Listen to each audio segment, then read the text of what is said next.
안녕하세요. 새벽의 축구 전문가 페누입니다. 오늘은 파리 생제르맹과 바이에른 뮌헨의 챔피언스리그 결승전에서 볼 수 있었던 전술 포인트에 대해 살펴보려고 합니다.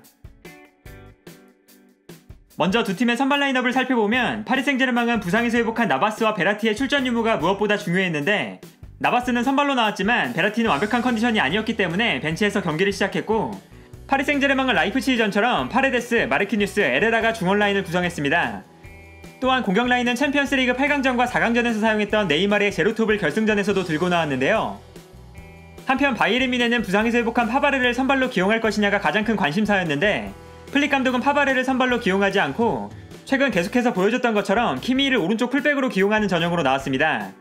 그리고 바이에른 뮌헨의 선발 명단에서 가장 놀라웠던 부분은 챔피언스리그 8강전과 4강전에서 선발로 나왔던 페리시치 대신 부상에서 돌아온 코망을 선발로 기용했다는 것이었습니다.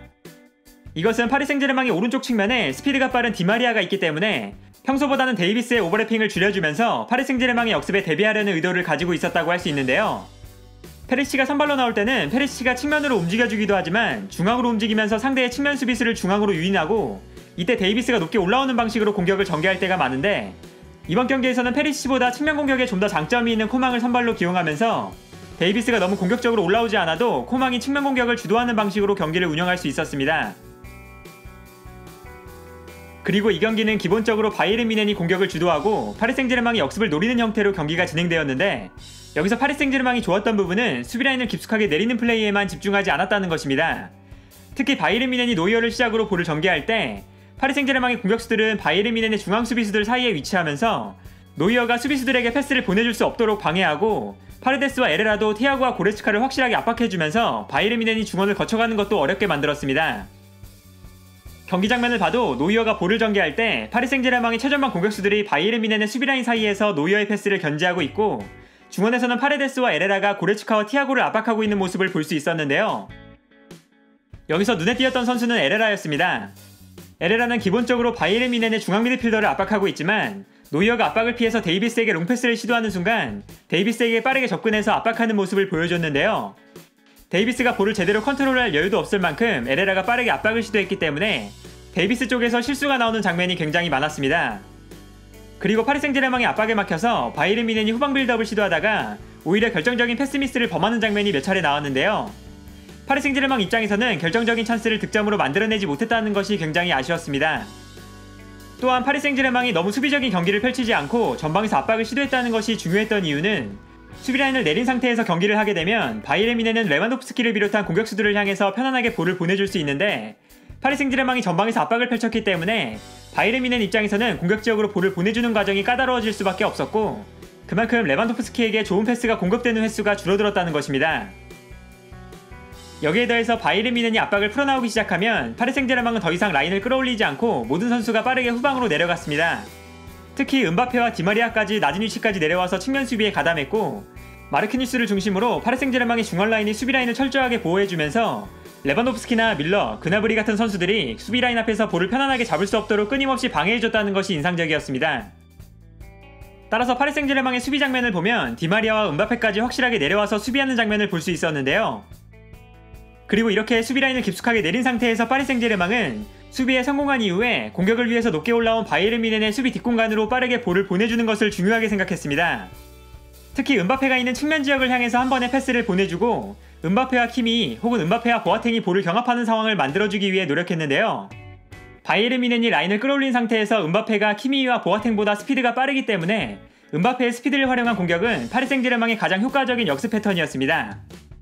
그리고 이렇게 파리 생제르맹이 계속해서 은바페에게 스피드 경쟁을 붙여줬을 때, 지난 경기부터 경미한 부상이 있었던 보아탱이 은바페의 빠른 스피드를 막아내는 과정에서 몸 상태에 이상을 느꼈고, 결국 전반 25분 만에 줄레아 교체되는 장면까지 나왔습니다. 한편 역습 상황에서 반대편에 있는 디마리아에게도 볼을 보내주는 경우가 많았는데, 데이비스가 워낙 빠른 선수라서 디마리아에게 공간을 허용하는 상황은 발생하지 않았지만, 디마리아를 1대1로 마크하는 상황에서 디마리아의 드리블을 제대로 막아내지 못하는 모습을 보여줬습니다. 따라서 은바페가 있는 지역보다 디마리아가 있는 파리 생제르맹의 오른쪽 측면에서 바이에른 뮌헨의 수비가 무너지는 장면도 많았는데요. 결과적으로 파리 생제르맹은 수비 라인을 단단하게 형성한 이후에 왼쪽에서는 은바페, 오른쪽에서는 디마리아를 활용한 역습으로 전반전에는 오히려 바이에른 뮌헨보다 좀 더 결정적인 찬스를 많이 만들어냈습니다.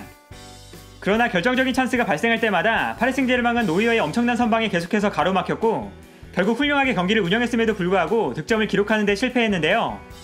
바이에른 뮌헨도 수비적으로 완벽한 팀은 아니었지만 경기 내내 노이어의 활약이 바이에른 뮌헨의 무실점을 만들어내는 모습이었습니다. 그리고 후반전이 되면서 파리 생제르맹의 전체적인 에너지가 급격하게 떨어지기 시작합니다. 전반전에 바이에른 뮌헨의 활동량이 좀 더 많았지만 전방에서는 강한 압박을 시도하고 수비 상황에서는 모든 선수가 부지런하게 수비 라인으로 내려오면서 많은 에너지를 쏟아부었던 파리 생제르맹이 오히려 후반전에 먼저 지쳐가는 모습을 보여줬는데요. 체력이 떨어지면서 파리 생제르맹이 전반전처럼 전방에서 압박을 시도하는 장면은 거의 사라졌고 후반전에는 파리 생제르맹이 수비 라인을 내린 상태에서 바이에른 뮌헨이 계속해서 공격을 시도하는 흐름으로 경기가 진행되었습니다.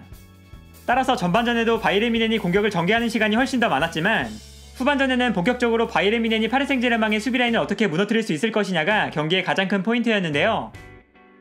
첫 번째로 바이에른 뮌헨은 코망의 드리블 돌파가 파리 생제르맹의 수비를 흔들어 놓는 데 중요한 역할을 했습니다. 케러가 코망의 스피드를 막아내는데 굉장히 힘들어하는 모습을 보여줬고 바이에른 뮌헨은 코망이 돌파를 성공한 이후에 올려주는 크로스가 계속해서 위협적인 장면을 만들어냈는데요. 기록으로 봐도 코망은 네이마르 다음으로 경기에서 가장 많은 드리블을 시도한 선수였고 선수들이 플레이한 위치를 봐도 코망이 레반도프스키보다 좀 더 높은 위치에서 플레이하면서 적극적으로 공격 지역에서 드리블 돌파를 시도했다는 것을 알 수 있었습니다.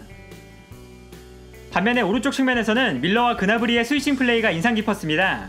두 선수가 베르나트를 계속해서 혼란스럽게 만들었고 특히 파리 생제르맹의 공격 상황에서 베르나트가 공격적으로 전진하면 그나브리가 수비를 위해서 베르나트를 따라 내려갔는데 여기서 바이에른 뮌헨이 수비에 성공했을 때 밀러가 측면 지역으로 돌아나가면서 베르나트의 빈자리를 노리는 장면이 계속해서 나타났습니다.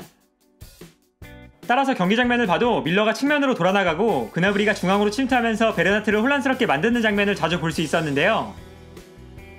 여기에 대해서 고레츠카의 순간적인 오버래핑이 파리 생제르맹의 수비를 혼란스럽게 만들 때가 많았습니다.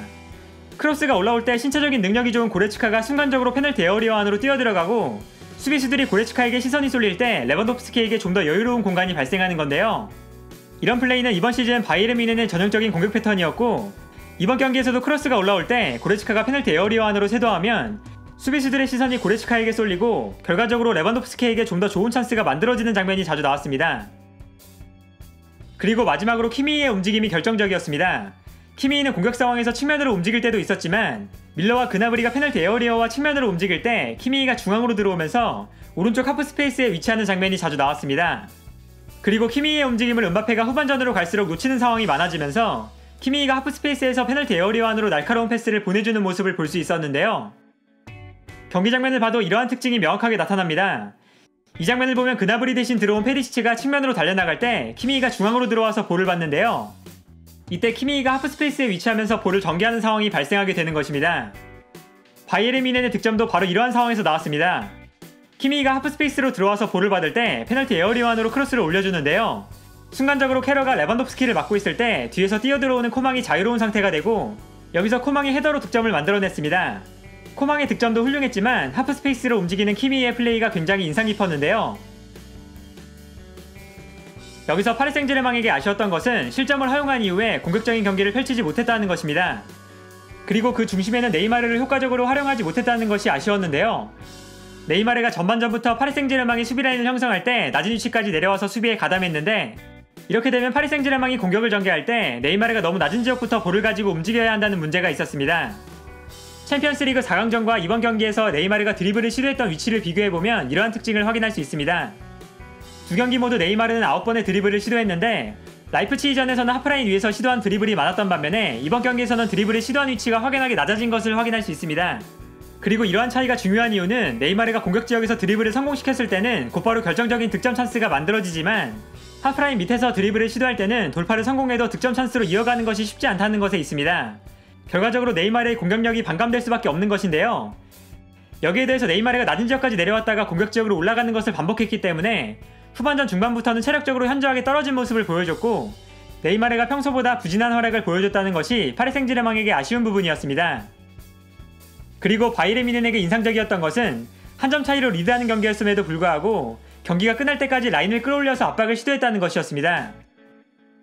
이 장면은 후반전 추가 시간의 장면인데 경기가 끝나가는 시점이지만 바이에른 뮌헨이 엄청나게 라인을 끌어올린 모습을 볼 수 있는데요. 이렇게 바이에른 뮌헨은 스코어를 지키기 위해서 후방으로 물러나기보다 전방에서 파리 생제르맹을 강하게 압박하고 오히려 볼을 빼앗아내면서 파리 생제르맹이 경기가 끝날 때까지 공격을 제대로 진행하지 못하게 만들었습니다. 플릭 감독의 경기 스타일을 명확하게 확인할 수 있는 부분이었는데요. 결국 바이에른 뮌헨은 코망의 선제골을 지켜내면서 챔피언스리그 전경기 승리라는 엄청난 기록으로 챔피언스리그 우승을 차지하는 데 성공했습니다. 결승전의 특성상 두 팀의 공격력에 비해서는 득점이 많이 나오지 않았지만 바이에른 뮌헨에게 효과적인 역습을 시도하려고 했던 투엘 감독, 그리고 파리 생제르맹의 수비를 무너뜨리려고 했던 플릭 감독의 전략 싸움이 굉장히 흥미로웠던 결승전이 아니었나 합니다. 오늘 영상은 여기까지고요. 시청해주셔서 감사합니다.